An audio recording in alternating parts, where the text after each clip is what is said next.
importance in investing in grassroots football.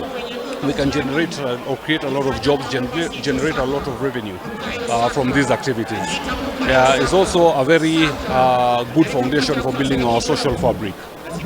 It's also important for stakeholders to start engaging national government and county governments when it comes to matters football development.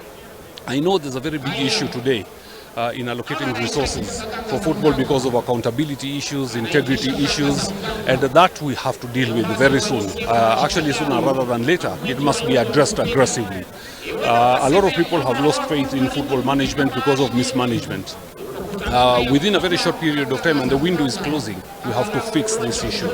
We have to get the right people in the right positions so that we can get the investment flowing back into football. Without this, unfortunately, it will stagnate or it will die completely.